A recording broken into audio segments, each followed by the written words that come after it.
Welcome. Thanks for joining. This is Jessica with Food Foundation, a nutritional therapy practitioner with a Master's of Science in Human Nutrition and Functional Medicine. And today we are going to discuss anxiety and acid stomach. So I was here at the beginning of the pandemic talking about immune systems and how to protect yourself from the current virus. But now, 6 months into quarantine, and we need to talk about anxiety. Anti-anxiety prescriptions were up 34% just between February and March. I don't even know what they are now, 6 months into the pandemic and into quarantine. But we're typically talking about medications like benzodiazepines, which are sedatives like Xanax and Valium that turn down the noise. And I think we can all admit there is a lot of noise going on right now. I work in a medical practice at the Freya Clinic and in private practice at Love Heal Thrive, and I get roughly 2 calls a day of new clients that have acid stomach related pains. So we're going to talk about this because people are turning to medical interventions, mostly antacids, things like Prilosec, Zantac, Pepcid, and they turn down the acid. So I think we have a lot of pains in this area. The problem with both of these classes of medication is that they are turning down the signs that something is out of balance, but they can't heal the body. So we really need to look inward and be active to heal our body from the noise and from the acid stomach related pain. So I started my business, the Food Foundation, because in my holistic studies, I found that food is at the very foundation of your health.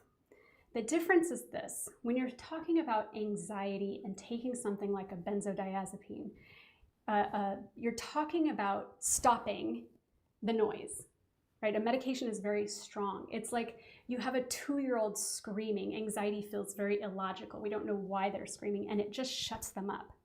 Unfortunately, if you know what that's like, a 2-year-old is going to find a way around that to scream. But the body underneath is still under stress. So when we work holistically using food and lifestyle and these type of changes, it's like a really smart teacher once told me, instead of shutting up the students when they're really loud, you whisper. Because when you whisper, they can't hear you and they have to quiet down. This is what I think holistic remedies do. They work to respect your body and gently work synergistically with it to calm the noise down. So I'm so glad you are here with me today to get this information of how and what holistic remedies there are for you that are evidence-based, that have scientific research behind them. But remember, I am not a doctor. I am not your personal practitioner. So it's really important that you remember this is not medical advice, but educational only. And it's really important to work with your doctor to see if the remedies that I'm going to offer you are right for you. Many of them may be contraindicated with different medications.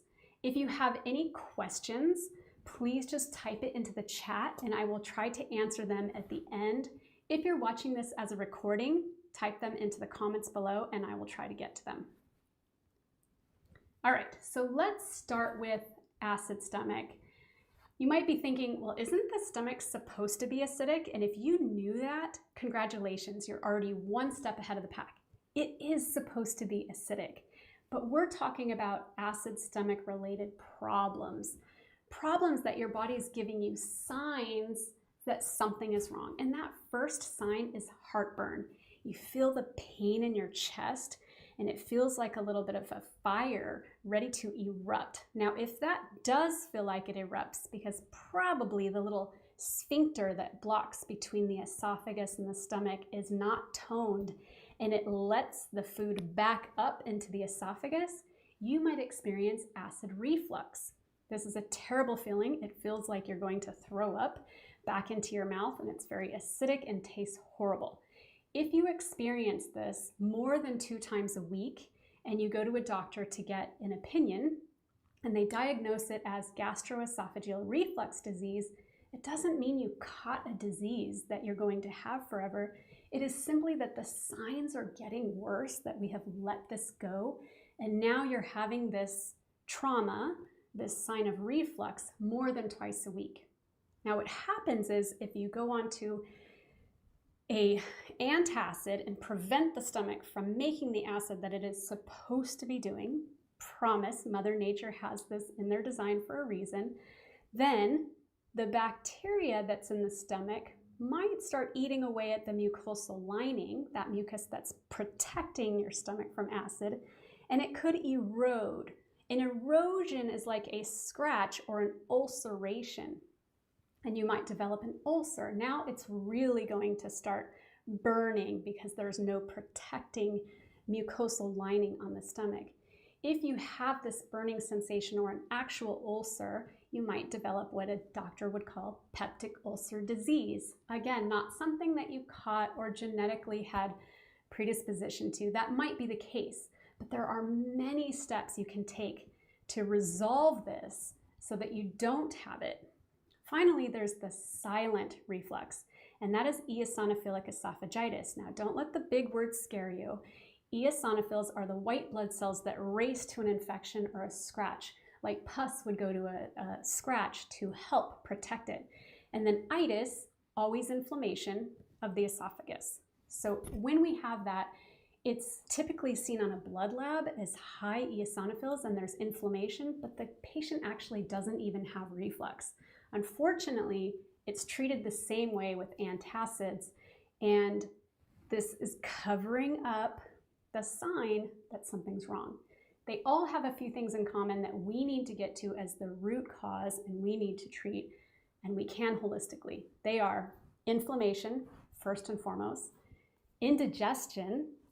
Clearly, if you're not digesting your food, you will suffer from malabsorption because you won't be getting the vitamins and the nutrients. This puts your body into a chronic cortisol production. Now, cortisol is your natural adrenaline, so that means your body's in a constant state of stress, and this will dysregulate your blood sugar. So we need to treat all of these with the same respect. So where does it start? Which came first? Anxiety, acid stomach-related problems? Well, it's cyclical, and one can cause the other, and they perpetuate each other. So we want to make sure that we look at this root cause right here in the vagus nerve. The vagus nerve travels from the brain down through the heart and reaches into many organs, including the stomach. It also heads back from the organs to alert the brain when it needs to create inflammation. It works both ways. It's called the gut-brain axis, and it governs the parasympathetic nervous system, which is your rest and digest nervous system. Things that are involved in relaxation, like it governs digestive hormones. You only digest when you're in the parasympathetic relaxed state. Urination, which is why sometimes when we relax a little bit too much at night, people wet the bed. Respiration, our active breathing, which is why deep breathing can help improve this vagus nerve. And heart rate, which is why certain foods can raise and lower heart rate. It's the opposite of the sympathetic nervous system, which is how you react in a chronic state of stress.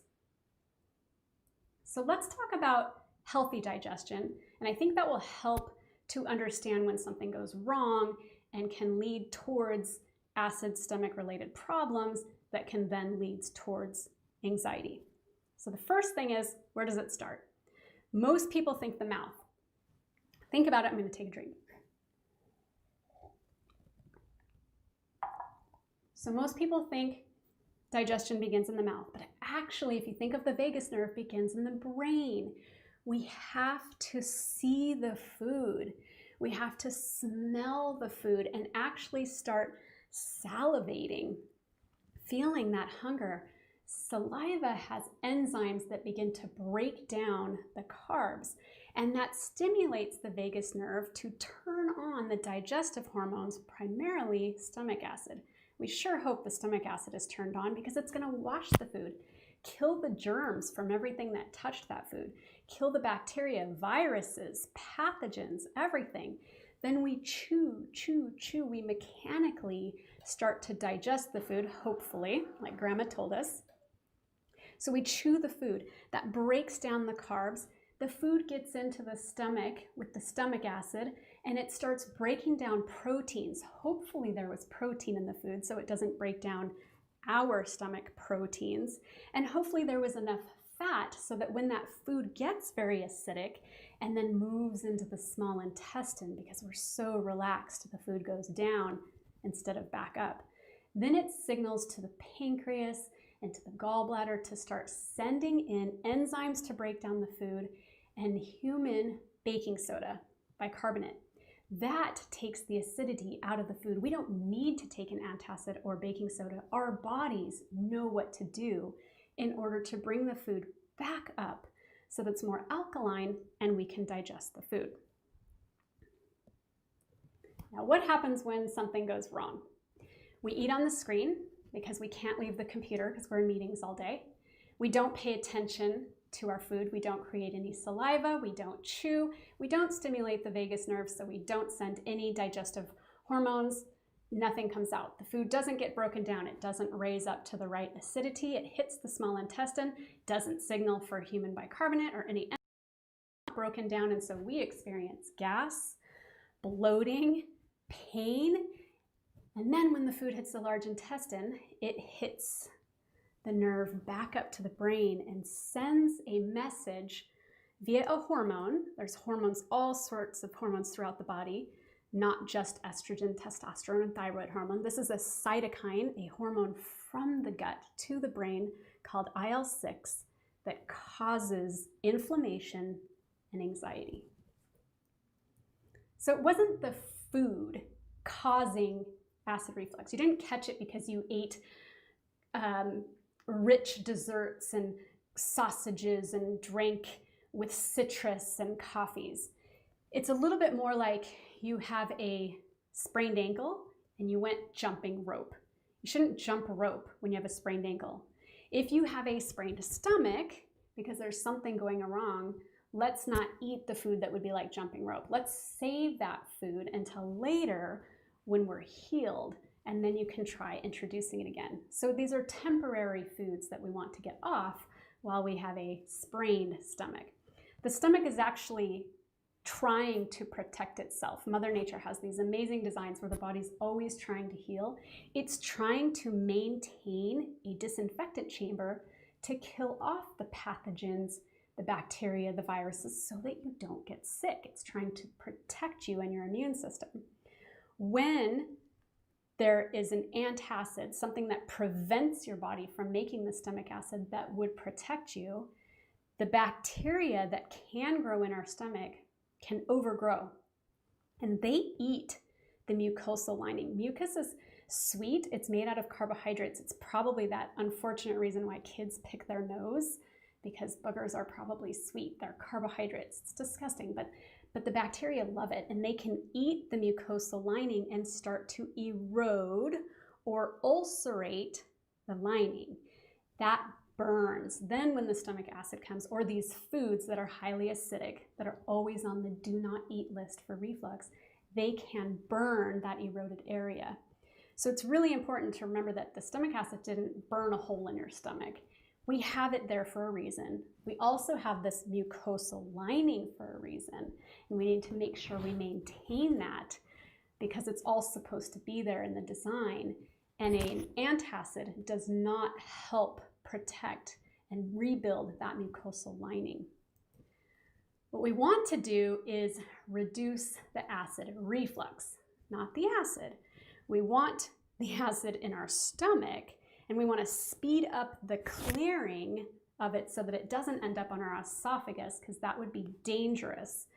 We don't want to have the erosion, because that's where the burning is, and we want to tone the sphincters that are at the bottom of the esophagus, the top of the stomach, and the bottom of the stomach through the vagus nerve so that they release appropriately down and not back up. And we want to make sure that we're eating foods that attenuate the damage that the reflux could cause, because that could create oxidative stress, and that type of damage is very dangerous, which is why I think doctors are recommending antacids in the first place. They're just trying to stop it right away. But we can do that with these 6 steps. So number 1, and we'll talk about these in detail, we want to remove the trigger foods, right? We want to stop jumping rope on a sprained ankle. So we want to stop eating the foods that trigger a sprained stomach. We want to increase saliva and increase stomach acid, believe it or not, to increase the clearing of proper digestion. We want to soothe the mucosal lining so that it's protected and there's no ulcers or erosions. We want to improve the vagal tone so that those sphincters work appropriately. We want to support your nervous system so that this indigestion is not causing that IL-6 that causes inflammation and anxiety. And then we want to promote antioxidants. This is why everybody's raving about antioxidants, so that you can protect your body from the damage that this could cause in the oxidative stress. So number 1, let's remove the trigger foods temporarily. Don't worry, this might be all your favorite things, but you've heard, oh my gosh, I can't do coffee, I can't do alcohol, I can't do citrus, I can't do chilies. All of that is just off the table. Well, it might be a good idea to temporarily take these off the table because they are throwing fire on the fire. It's more important to take them out than to just continue taking an antacid and eating them. Right? Sometimes like people do when they have lactose intolerance and they take a lactate enzymes and they can eat dairy. This is not going to help in this case. We don't want to keep taking a proton pump inhibitor or a histamine blocker or any type of antacid because that disturbs the whole digestive process further down. That can cause a failure to absorb nutrients, which will lead to a failure to thrive, especially in an infant. If a baby is taking an antacid, I promise you, I will do a talk later on babies since I'm not specifically talking about them now, but they do spit up. It is normal for them to have reflux, and giving them an antacid can cause failure to thrive as they cannot digest fully the foods. It has been associated with in studies leading to an increased risk of fractures and osteoporosis because, again, women are not developing, men too, it's just that this happens primarily in women. We're not absorbing all of the nutrients that we need for strong bones. And we have even seen it recently in links to dementia and kidney disease. So the medications have a very serious side effect, and we want to make sure that we're doing it holistically. So let's remove the trigger foods instead of eating them while taking an antacid. Next, we want to increase saliva. We want to drool. When's the last time you just drooled? You have to be extremely relaxed to drool, right? It's one of that parasympathetic nervous system reaction where you drool, but saliva is different. It's when you're getting the body ready to eat. You're telling the stomach via the vagus nerve that food is coming. So some things we can do. We can sit with friends, relax, breathe, get into that parasympathetic rest state, and we can try to stimulate our appetite by looking at delicious food like strawberries. Make sure that the food looks beautiful. It's tantalizing. You want to eat it. If you're still having trouble, you can use a digestive bitters. That's the little tincture in the picture, where you're dripping it into, this is where people used to have like I think it's called an aperitif, or they'd have a little bit of digestive bitters in a cocktail and a drink, something acidic, maybe an amuse-bouche, something to awaken the palate, like a pickle, or you can use apple cider vinegar. It's something sour, something bitter that starts to increase saliva in the mouth and get the stomach ready for the food. Once the food's in your mouth, chew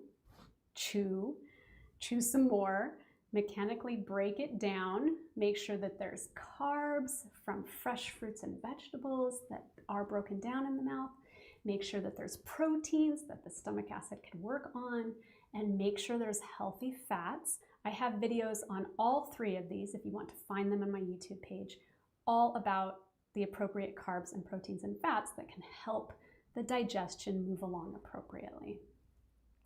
Okay, so what if you are already experiencing the burning, you're afraid of ulceration, and you're afraid of taking a medication that can make it worse? We need to soothe the lining. Now, I always like food first, so I'm going to start with the food, and then if you're beyond that and you've tried that, then I'll mention some of the supplements that you can add. So things that help create that mucousy coating are things like cooked apples. These apples are from my neighbor's tree. They're very tart. They're a little bit better when they're cooked. And cooked apples are full of the fiber that helps. We always knew an apple a day keeps the doctor away, right? So many reasons why. They're also full of quercetin, which is really good for allergies and for your immune system. So cooked apples are phenomenal. Nopales, what do these foods have in common? Nopales, which are those cactus petals, okra, purslane. If you've never eaten, chia, just in case maybe you've only eaten one of these and you're thinking if you have cooked them, they're gooey, right? They start to cook and they start to get really what we call mucilaginous. That is what makes that coating on the stomach. So any of these foods are really helpful. I would add cassava to that, plantain, and any of the starchy foods.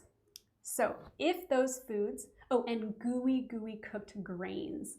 So grains are often taken out of diets, but they can be very helpful, especially if they're whole grains, not refined flours that cause inflammation and blood sugar dysregulation, but whole Irish oats, steel cut oats, whole buckwheat, groats, whole amaranth grains, all of these cooked down until they're really gooey. Some of the foods we thought about when you would vomit, doctors would talk about the brat diet. Hopefully we're not using the brat diet anymore because they decided it had zero nutrition, but it was things like bananas, rice, apples, and toast.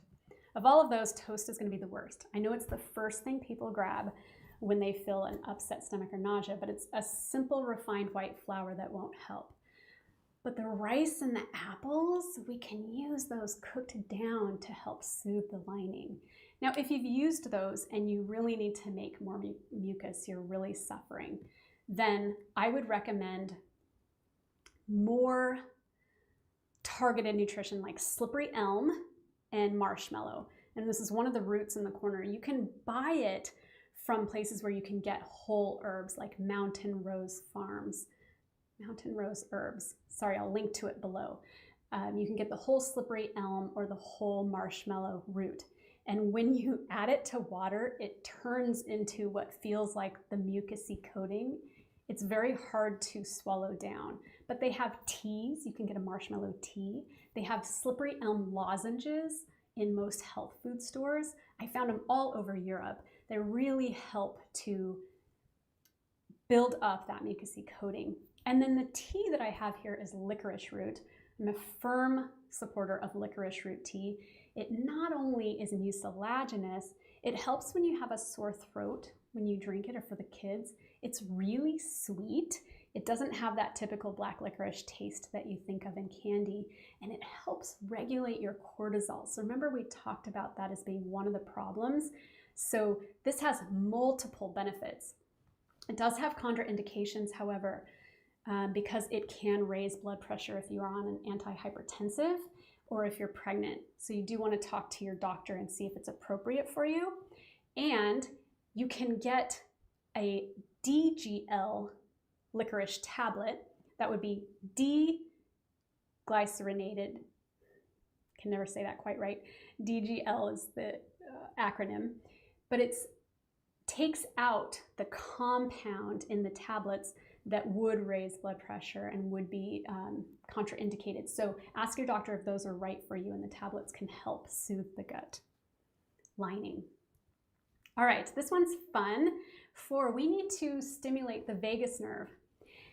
One of the greatest studies that I read and that was so fun is that singing improves your vagus nerve, and especially in a group. Now, I know in this quarantine time right now, it's really hard to sing in a group. And if you do it on Zoom, you're just bouncing back and forth between people and it doesn't work very well unless you all mute yourselves. But maybe you could go to a park and spread out. Or if you've taken a yoga class, sometimes you might just sing Om or a little chant. Chanting can have the same benefit. Singing to a child. If you're really embarrassed, you don't want to sing in the shower, there are other things you could do. You could sing ABCs while you're washing your hands, kill two birds with one stone. You could make it funny and sing in like a super silly voice, but you can also gargle. Gargle is one of the same connections. It's a little bit of like practicing the swallowing, deep breathing, everything that goes through the esophagus and kind of taps into through the heart and into the organs. So deep breathing exercises can be of benefit. If you're afraid of just listening to your voice, try humming. Even humming and the vibrations can help stimulate this. And if laughing can be another one that stimulates the vagus nerve. And if all of these are off the table right now because you're just experiencing so much anxiety and you just don't imagine yourself singing, chanting, humming, a cold plunge. So splashing your face with really cold water, and we've seen this in movies, right? Sometimes they just splash the person if they're in a state. That can trigger a response in your vagus nerve. So I don't know if you'd rather be splashed with cold water. I would rather sing in a heartbeat. But think about which one of these would help gather that relaxing feeling. Remember, when you sing, you can't be worried at the same time. So you might just displace it for long enough to have a little bit of relief.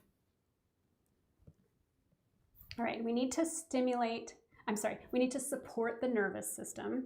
Remember, so that we're not creating that inflammation up in the brain. So in order to support your nervous system, deep breathing that I mentioned, I have a video on the YouTube all about deep breathing. These are ones you can do in your office chair. Just take 2 minutes, do a couple of really big deep breaths and feel how different your body feels right afterwards. When you feel the shoulders relax, the heartbeat starts to lower, everything gets just a little bit easier. If you're feeling that panic attack rising up of anxiety, just illogical feelings, just stop, take 3 to 5 deep breaths and see if you notice any difference and can get anywhere. I've also started a lot of different yoga classes. So here's one. They're all on the YouTube. There's a 20-minute series, 7 or 8 classes. There's a 15-minute series, a 10-minute series, really whatever you can fit in. Even if you're sitting in a chair and you can't do all of the classes, just try a few stretches. Maybe you like somebody else's yoga channel. Maybe yoga's not your jam and you have an opportunity to walk by a beach, or maybe it's not a beach, which that's sort of my sanctuary, but maybe it's walking by a creek or a river or a lake, or maybe it's not the water, but it's walking in the trees. Try to find a walk out in nature. This can stimulate the vagal nerve and support your nervous system. So can other things that help you rest and find that parasympathetic state. So that could be meditation, that could be energy work, maybe with a hypnotherapist or a Reiki master. That could be tapping, that could be acupuncture or massage. There's many more, but these are just a starter for you. So here's a very interesting study from Brain, Behavior, and Immunity in 2010, and I'll link to it below so that you can read. But what I highlighted down here is that treatments that target the vagus nerve increase the vagal tone and inhibit cytokine production. The cytokine is that IL-6, that's short for interleukin-6. It's that hormone from the gut up into the brain that causes inflammation. It's a message saying, hey, start inflammation and actually make this person anxious. So there's many different cytokines. Some of them start depression, Some of them increase irritability. So if you tend to feel like, I'm not really the anxious person, but I get more angry, I get more irritated, or maybe you're the type that's like, I just get depressed. There's also some of these cytokines that just start inflammation. So there's a different recipe, unfortunately, in every one of us because we're very genetically different. But if you're struggling from interleukin 6, the one that causes anxiety, then we know that the treatments that I just mentioned are going to help. And why not try singing and meditation or yoga or a walk on the beach? I mean, who's not going to love that? A licorice tea at the end of the night. There's also things we need to do to regulate cortisol, the body's adrenaline, because that in this study can cause an exacerbation of this hormone release. This is when we see cortisol imbalanced in the morning when you wake up with really low energy. Now, some of you might think, yeah, that's when I drink coffee. Well, that's to stimulate unnaturally, right? That's not your natural cortisol raising. So if we're having trouble where we have no energy in the morning, we die at the end of the day, and then we wake up in the middle of the night, it's a sure sign that our cortisol is out of balance. Things that can help are adaptogens. Now, you might already know what adaptogens are. They are plant foods or herbs, and you might have seen some of them and thought, hey, should I be taking this? Again, I'm not your doctor. I'm a practitioner that can help, but taking different adaptogens, things like maca, rhodiola, ginseng, ashwagandha, you may have heard of some of those, licorice, there's a lot more, but they can help your body regulate the cortisol so that it's more raising in the morning with the sunrise, that's when your energy should rise, and fading at night when the sun falls. So they can help, they can supplement what you are doing in your natural diet and lifestyle. Some work for some people, some don't work for others. It's something you need to test or work with a qualified practitioner to see which one's right for you. And probiotics have been seen in many studies to help reduce inflammation. And the way they do that is actually by reducing that interleukin 6 that sends up anxiety to the brain.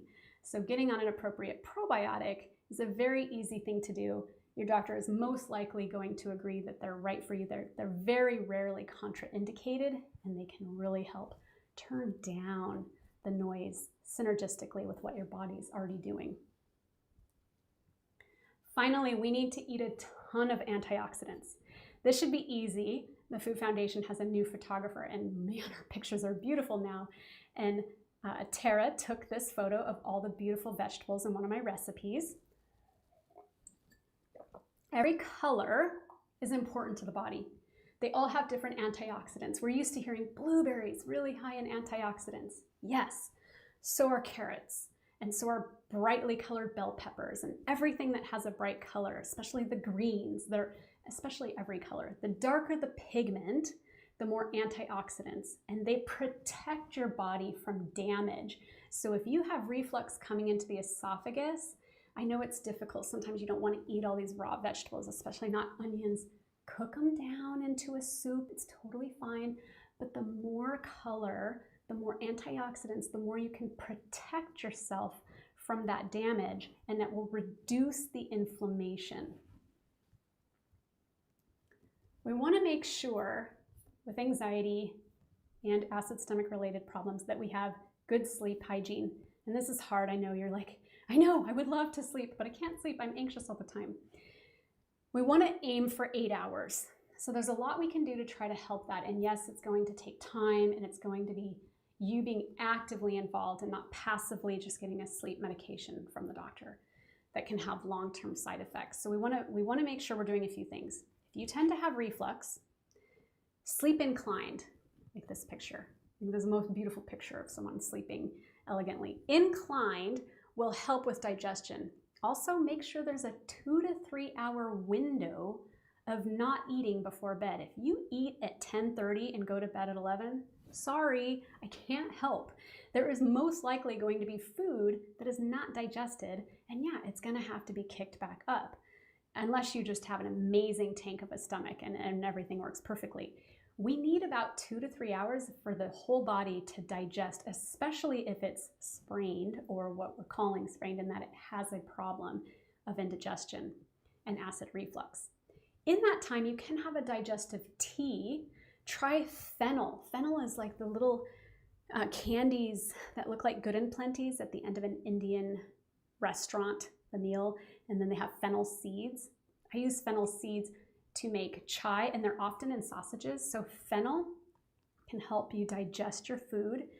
Peppermint, this is why I think they have peppermint candies at a restaurant at the end of a meal. Peppermint's very good digestif.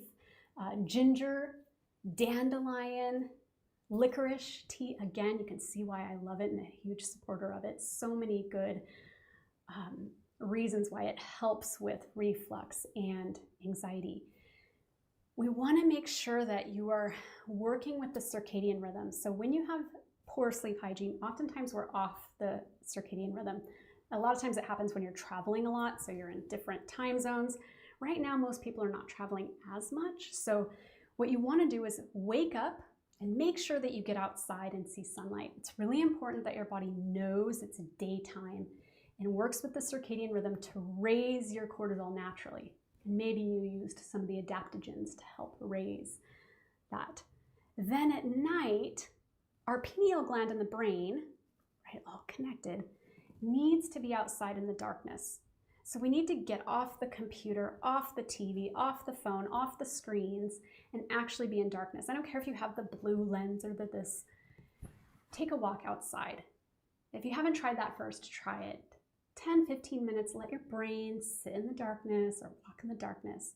If you're having trouble producing melatonin, tart cherry is a really huge stimulator of melatonin. So maybe you put tart cherry in your smoothie earlier.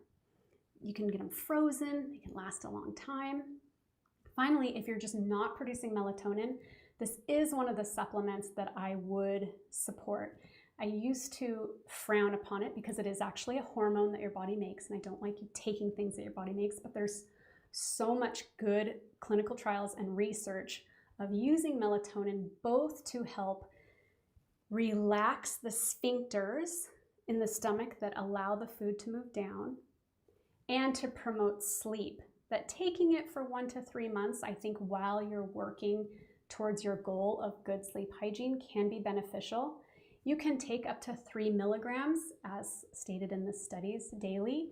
I like a liposomal, which is a spray. So as opposed to like little capsules or something you'd pick up at the store, I don't know what's in them. I like a clinical therapeutic grade. And you start by spraying 1 milligram at night, seeing if that's enough, and then saving the other 2 milligrams in case you wake up in the middle of the night. And again, only using that for 1 to 3 months while you're working with your doctor to see if it's right for you. If you've tried all that, you need a little bit more targeted natural anxiety relief. My go-to is l-theanine. I love l-theanine. There's a lot of research behind it. It's very well studied. It is the component that's in green tea. So if you drink 5 to 6 cups of green tea a day, the caffeine's very low, and it has this calming effect in that it increases GABA.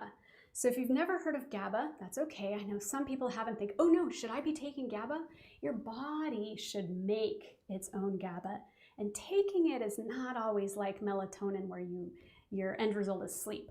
It doesn't work for everyone, but it's what the benzodiazepines are trying to do. They're trying to increase GABA. Unfortunately, they can't make GABA out of nothing. It's not like you're eating mulberries, which have a lot of l-theanine, and drinking green tea and making GABA. It's just trying to use what's there. The benzodiazepine is trying to use your circulating GABA, and then you will eventually run out of it.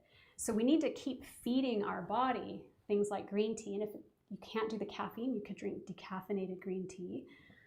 Or they have L-theanine without the caffeine in supplement form. And you can try dried mulberries. These are fresh. They're delicious. They're much harder to find fresh. I found dried in most stores, and they're amazing. Kind of like dried apricots, you can get dried mulberries. That helps raise GABA and turn down the noise. In order to make GABA, we need vitamin B12 and we need vitamin B6. And this is where sometimes you think like, should I be taking vitamin B12? Well, if you're a vegetarian, absolutely, especially if you're suffering from anxiety, because vitamin B12 is mostly in animal foods. So is vitamin B6, so you're getting both of them all at the same time. However, if you're supplementing with vitamin B12, you can get vitamin B6 from bananas and garlic. So having a green tea and banana and some type of animal food, maybe an egg, golden. Inositol is really important because it regulates GABA and serotonin receptors. Serotonin is the happy hormone. It makes you, neurotransmitter, I should say. It makes you happy in the brain. It's why people take an antidepressant to have more serotonin. Unfortunately, it works like it only uses up the circulating serotonin. It never makes more. So we want to make sure we're having plenty of inositol, and inositol is in beans and nuts and grains. Now, some diets take away beans and grains and some nuts, and that's really difficult. So you want to make sure that you're either coming back on those foods when you're at the end of your elimination diet or supplementing with an inositol. Choline, really important to make neurotransmitters, and it's again in animal foods. Choline has been found in studies to be inversely related to anxiety, so the more choline, the less anxiety. What better medicine is that? It comes in meat, eggs, dairy, fish, all foods that we can get, and if not, because we have a vegetarian diet, maybe consider supplementing. A few more. Tryptophan, you might have heard of it. People think about it as in the turkey dinner when you feel super relaxed and sleepy. 5-HTP is just another version. Remember, in order for tryptophan to make serotonin, the happy, feel-good hormone, it's not just A it turns into B. There's all of these steps in between A, B, C, D, E, F, G, and finally serotonin, and the body makes the feel-good hormone. It's contraindicated if you are taking an antidepressant because they have a similar action and we don't want to double that effect. I know you want to double the high, but that's not quite what will happen. It can be very dangerous. This is something I use when I'm supporting a client practice that's weaning off and we start gently shifting them onto a more holistic protocol. Chromium is a very important micronutrient that helps your blood sugar balance. Remember, we talked about that was one of the main problems, and we need to get in there and balance blood sugar because that cortisol, that stress, makes it look like you're eating way more sugar than you are, and you might be eating more because there's so much in our American diet. So it's really important. Chromium has a natural antidepressant effect, and it's very common in seafood. Again, seafood is medicine. The benefit outweighs the risk. There's so much good in seafood as long as you're watching to make sure that you're having really high quality sources of wild caught seafood and not eating the really large animals all the time that could be higher in heavy metals, but the lower, more oily fish with the omega-3s. And broccoli. Chromium's in the cruciferous vegetables like your broccoli and your cauliflower and your bok choy and your watercress, and those are really good to get these micronutrients that we maybe don't think about. Turmeric, everybody's talking about, or curcumin, the active ingredient in turmeric, helps scavenge all of that damage from the oxidative stress and improves it. It can lower inflammation in the gut, and so it lowers that signal to cause inflammation and instead increases serotonin and dopamine. Who doesn't want to improve dopamine? That's the reward center neurotransmitter where we feel better. It's why we exercise, to hit that dopamine rush. So turmeric can be really effective, and I recommend a yellow curry, a turmeric tea, just getting it in your diet all the time. And fresh turmeric is delicious. It's part of the ginger family, looks like ginger. It stains everything yellow, but it has a really delicious, mild taste. Probiotics, like I said earlier, they reduce interleukin-6, that hormone that increases inflammation. And saffron is amazing. This is a picture of a flower of saffron. This is the last one I'm going to talk about today. It's this beautiful flower, And it is a natural antidepressant. So if you're thinking of something that is an SSRI, it selectively prohibits your body from reabsorbing serotonin. The drug does it very, very mechanically and has a lot of side effects, but the plants do it synergistically, like they're whispering to your gut bacteria in order to improve the mood. But let's be mindful. Saffron is very expensive. It's only the red crocus of this flower. They have to pick thousands and millions of flowers to get this little herb, and you only need a little bit in your food. But imagine taking a medication which is basically like 50 to 1,000 of these plants. We need to be mindful when we're thinking about taking substances that actually do change the body. Think of coffee. Immediately you have an effect from it. Not everybody's effect is the same. We're all a little genetically different. But we need to respect Mother Nature's gifts in these plants and what effect they can have on the body when using plants. Be careful, be mindful, and work with a qualified practitioner so that you know if these are appropriate for you. And when in doubt, use food first, because there's a very little bit of saffron is not going to have a huge effect on the body, like a capsule of 50 crocuses all put together. So try food first. Food is absolutely the foundation of your health. So that's the end of today's topic. I didn't give exact dosages because remember, I am not your practitioner. I am putting that together in a class that will be offered where I can work one-on-one with people. I can work one-on-one with you. Here is a way to ask me questions or get a hold of me. This recording is recorded. This video is recorded, so make sure you share it with anybody that can benefit from this information, and I'll try to answer some Q&A.